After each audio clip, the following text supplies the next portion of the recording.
Hello, hello. We are live.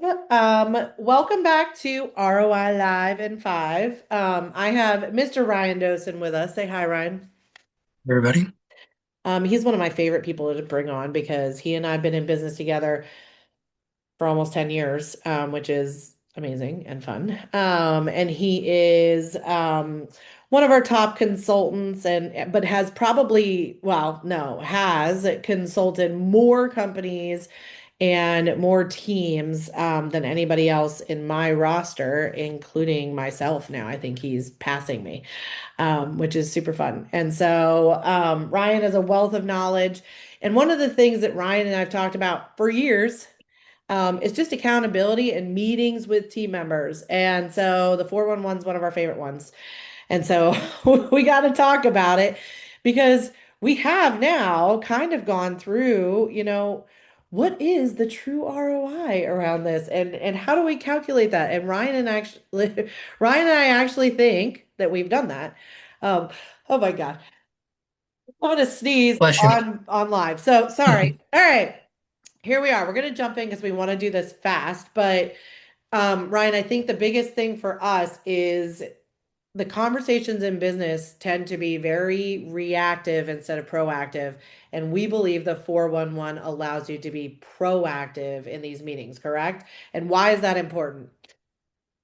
Yeah, the 411 really enables the leader to kind of set the table for, hey, what are the specific things that have to happen this month? What are the specific things that, the key, you know, needle movers that you got to get done this week in order to really succeed in your role, right? And especially if you're talking about someone that's new to the organization, Yeah. they've got a lot of stuff coming at them. If they're not really clear as to what they should focus on and what's going to move the needle the most, they can be like a ship without a sail, right? They could be spinning their wheels over here when in your mind they should have been working over there. But if you're not clear on that, you know, there can be a lot of inefficiencies and a lot of poorly spent time, and time is money.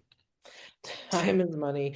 Yeah, I mean, there's faster problem solving. I mean, we kind of went through and some of the bullet points that Ryan and I, decided were involved in the ROI here are less drama, less turnover, less firefighting, and fewer expensive mistakes, right? Because we're moving the needle forward a little bit each week and we're making sure that we're all in a rhythm and that we know what we're doing and what we're working on. And so the norm is that we have better execution, more ownership, like less micromanagement, all those things, right?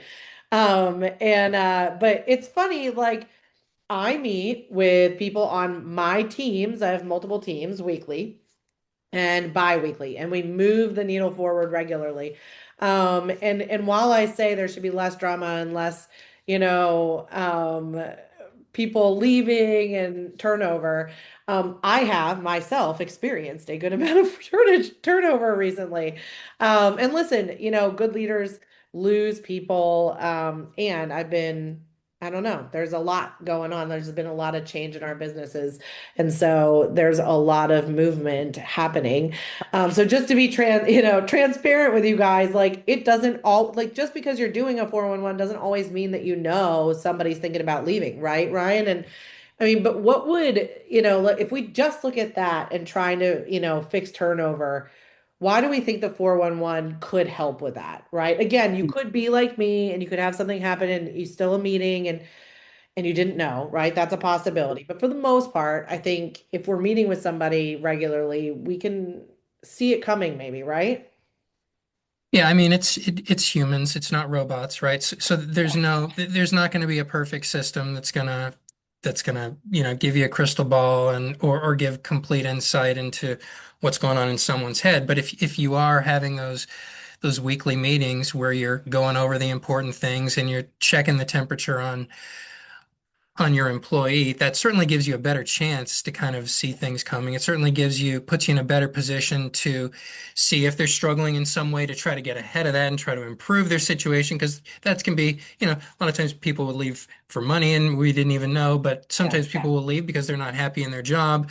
yeah, They may just be a quiet person. If you don't take that time out to not only check in on priorities, but check in on them, you may not realize someone's really struggling and not enjoying the job, and you maybe could have done something about that, but you didn't if you weren't checking in. So, Yeah, and I guess let's use me as an example. I didn't say I was going to talk about this, but sometimes you can have a leader too who um cares very much, but isn't fully seeing everything in front of them too, right? Like I do think it's a good moment to stop, be present with them, and ask them how they're doing because I think a lot of times 411s can get away from the goals and the missions and the things that we're trying to drive forward personally and professionally, right?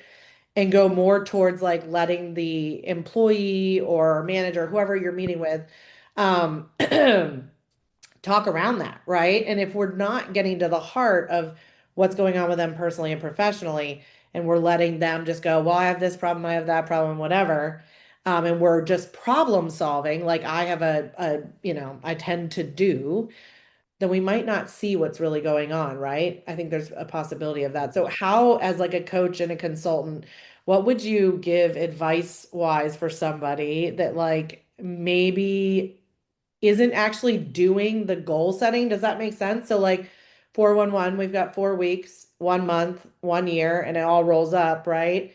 So if somebody's not really diving into like their personal and professional goals and dealing with that, I think we could see somebody not catching possible turnover, you know, Mm. not seeing it. Does that make sense? Because we're not really Hmm. coaching them to the goals and to the in being accountable, right? Yeah, and for those not familiar with the 411, at least the way we do it here, Yeah. it's not just business accountability, right? It's checking in on the person and their goals and what are they doing, right? And what are the areas of their life that they want to see improving, both personal life, you know, financing and finances and investment, as well as business, right? So if you're seeing someone that's, you know, struggling or not doing what they need to do to improve other areas of their life, that can be an indicator as well. Yeah, and they can probably derail us, right? In the important conversations, I would think, Ryan. And so if they're Hmm. derailing us and taking us different directions, how would you bring it back to like it's so important to actually look at the goals and the things we're trying to achieve. Like that's how there's an ROI, right? So like what would you maybe do to pivot it back and be like, nope, we're not going to talk about that today. We're going to talk about your goals. So your question is about getting them back to their personal goals, like to make them dive deeper into that. Yeah, instead of diving, you know what I mean? Because it could almost be How do you change like, the frame? yeah, changing I it, mean, changing it away so they don't have to deal with all those conversations. Especially if they're not hitting their goals, right? Like they'll want to talk about anything else. Well, let me tell you about like let's use real estate for example. Let me tell you about this transaction, right? No. What mhm. about did you make the 150 phone calls you said you were going to make this week, right? It's really easy to try to get into something else than to stay on the goals piece, right? Which is really important. Well, and that's the benefit of having it written out Yeah. in the 411. If it's on the sheet, we're going to talk about it, right? Like if you don't go in with a plan, then yeah, people are going to find ways to kind of dodge, duck, dip, dive, and dodge their way around the things that they don't want to talk about. But if it's on the sheet, we got to talk about it, right? Yeah. So, Love it. So documentation really key. So, all right, if we had to put a number to this, what do mhm. we think the true ROI is for people with regard to this? So, I mean, there's a lot of different ways to look at ROI. I mean, maybe a simple way is, you're going to give them clarity as to what they need to be focusing on, right? So if you take someone that doesn't have a clearly defined, needle mover that they need to be getting done, that Mm, person could be just wasting time, not intentionally, just trying to figure, okay, what do I do next? What do I do next? What do I do next? Well, there's none of that and they're saving, 30 minutes a day because they don't have to be figuring out what do I do next. Well, mm. 30 minutes a day, $25 an hour, something like that. That's thousands of dollars in productivity that you're saving just by helping make sure that, hey, they know my default is I've got to get this done and this done and this done and this done. So there's no thinking, there's just doing. Yeah, so like yeah, so just to repeat those numbers, you guys, like at a $25 an hour person, right? Which would equal about 32.50 per year per employee for a 30-minute meeting each week that gives direction, holds them accountable to their goals, and what we said we're going to do, right? And you guys, like, if you're sitting here listening and going, oh, the 411's really only for salespeople, like, it's not. There's so many things. And so many things that we can like hold an operations person to that they need to get done too. It doesn't need to be a checklist, right? It's a goals list. So that is very different. It's not a to-do list. There can be to-dos though that are on there that roll up into getting the monthly goal done, right? Which might be a new system that's going to save X amount of dollars for the team once we get it done, right? That would have an ROI associated with it. Yeah. Yep. I mean, it's get back to time is money, right? Even if you don't even want to think about, I may lose a good hire, or I may wind up spending a lot of more money, trying to make somebody work that wasn't going to work. I could have found that out in the beginning if I had just been really specific about this is what needs to be done, and we're either doing it or we're not doing it, right? You know, those are large ROIs, but even on a day, there's an ROI on a day-to-day basis for setting someone up with a clear plan for success. Yep. There's a million things we could go into. I have somebody just messaged me on the back end. So then we'll finish this up and listen, reach out to Ryan or myself. It's Lindsay at sopraniconsulting.com, Ryan at sopraniconsulting.com. We're happy to talk up through what operations people can have on a 411 was such a good question and why I mentioned that.